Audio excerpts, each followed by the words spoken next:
আসসালামু আলাইকুম সুপ্রিয় শিক্ষার্থীবৃন্দ। রিওয়ান এডুকেশন কেয়ারের পক্ষ থেকে সবাইকে জানাই আন্তরিক শুভেচ্ছা ও অভিনন্দন। 2026 সালের এসএসসি পরীক্ষার্থীদের সাফল্যের পথে আরও এক ধাপ এগিয়ে নিতে আমরা শুরু করতে যাচ্ছি আমাদের নতুন অনলাইন ক্লাস প্রোগ্রাম।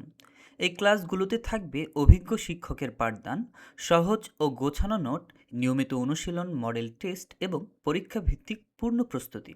আমাদের লক্ষ্য শুধু ভালো রেজাল্ট নয়, বরং শিক্ষার্থীদের বিষয়ভিত্তিক শক্ত ভিত তৈরি করা এবং আত্মবিশ্বাসের সাথে পরীক্ষায় অংশ নেওয়ার সক্ষমতা গড়ে তোলা।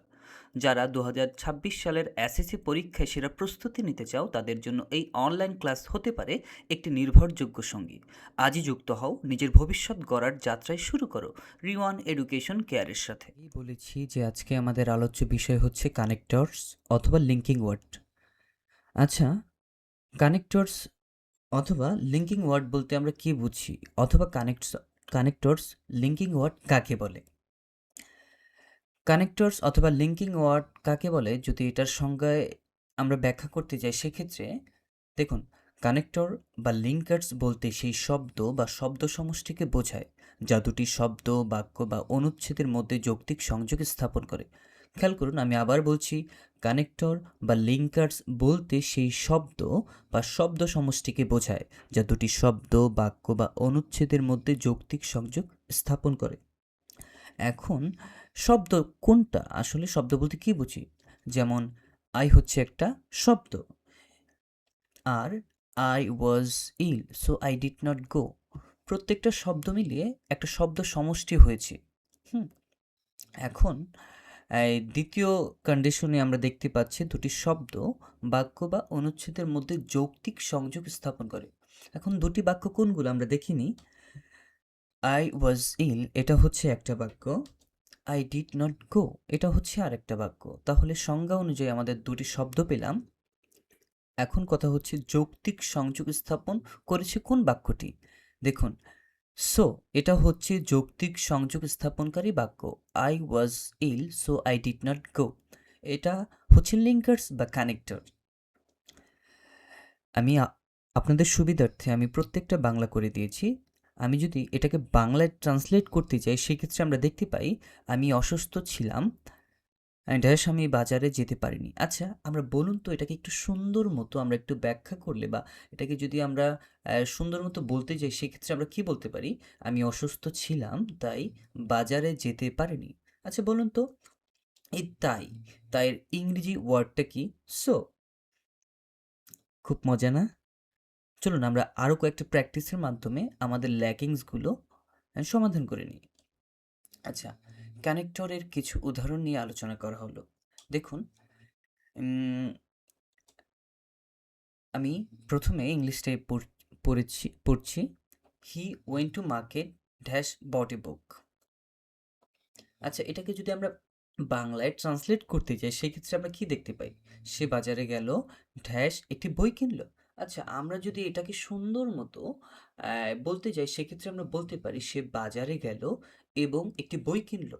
আচ্ছা, এবং এবং এর ইংলিশ ওয়ার্ডটা কি বলুন তো? অ্যান্ড।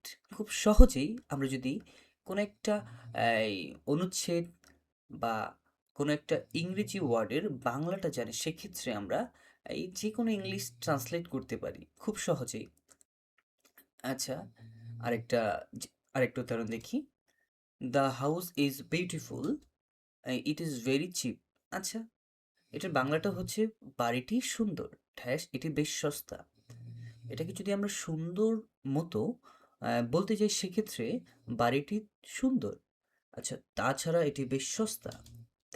আচ্ছা, তাছাড়ার ইংরেজি ওয়ার্ডটা কি? Moreover. আচ্ছা, দেখুন, he is rich dash unhappy. এটাকে যদি আমরা বাংলায় ট্রান্সলেট করি, সেক্ষেত্রে আমরা বলতে পারি সে ধনী ড্যাশ অখুশি। তাহলে আমরা এটাকে সুন্দর মতো কি বলতে পারি? দেখুন, সে ধনী কিন্তু অখুশি। আচ্ছা, কিন্তু বলুন তো, কিন্তুর ইংরেজি ওয়ার্ডটা কি? বাট। তাই না? খুব মজা না? আচ্ছা, আমি এভাবে কানেক্টরস এবং linking word with Bangla meaning সহ এই কোনটা কোথায় ব্যবহার করতে হবে এবং কিভাবে ব্যবহার করতে হবে সব কিছু আমি আপনাদের সুবিধার্থে এখানে লিখে দিয়েছি বাংলা সহ। দেখুন, এডিটিং, অতিরিক্ত তথ্য যোগ করতে, গিভ রিজন, কারণ বোঝাতে। যখনই আমরা কোনো একটা প্রশ্ন পড়ে যদি দেখি এটার মধ্যে তথ্য যোগ করতে বলছে, সেক্ষেত্রে আমরা অ্যান্ড বসাবো। যদি আমাদের কোনো একটা বাক্যর মধ্যে কারণ আসে, কারণের কথা বোঝাতে চেয়েছে, সেক্ষেত্রে আমরা কি because, because of, since, as, due two.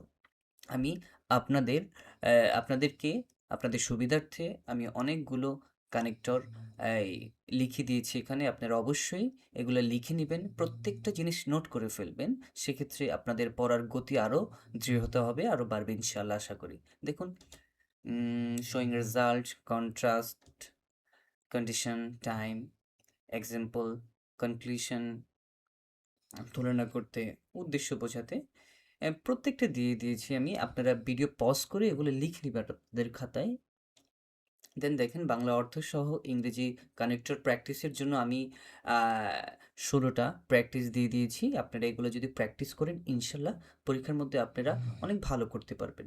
মূলত বিষয়টা বোঝা যে আমি বুঝেছি কিনা, আসলে কানেক্টর আমরা কোন কোন ক্ষেত্রে ব্যবহার করতে পারি বা কখন এটা ব্যবহার করা যায়। এত গ্রামারের প্রয়োজন নাই। মূলত এই ইংলিশটা যদি আমরা ভালো মতন করতে যাই, সেক্ষেত্রে প্র্যাকটিস অনেক গুরুত্বপূর্ণ।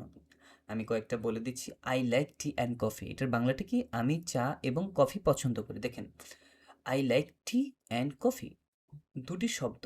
যেমন আমি চা, হ্যাঁ, এটা একটা শব্দ, ড্যাশ কফি, কফি পছন্দ করি। দুইটা বাক্যকে যদি আমরা একত্রিত করতে চাই, সেক্ষেত্রে আমরা কানেক্টর হিসাবে বা লিঙ্কার্স হিসেবে অ্যান্ড বসিয়েছি, যাকে বাংলায় বলে এবং। যেমন তেমনিভাবে আই অলসো লাইক কফি, আমি এছাড়াও কফিও পছন্দ করি। আই লাইক কফি টু, তাছাড়া আমিও কফি পছন্দ করি। হ্যাঁ, I am late because of traffic, ট্রাফিকের কারণে আমি দেরি করেছি।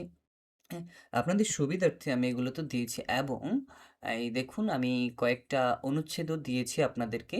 আপনারা এখান থেকে এগুলো যদি পড়ে পড়েন, সেক্ষেত্রে ইনশাল্লাহ আমি আশাবাদী যে আপনার পরীক্ষার হলে ভালোভাবে লিখতে পারবেন। আচ্ছা দেখুন, আমি ইংলিশের সাথে আমি আপনাদের সুবিধার্থে বাংলাটাকেও ট্রান্সলেট করে দিয়েছি। যেমন, education is very important on our life. First, it help us to gain knowledge. শিক্ষা আমাদের জীবনে অত্যন্ত গুরুত্বপূর্ণ। প্রথমত, এটি আমাদের জ্ঞান অর্জনে সাহায্য করে। ক্লিয়ার?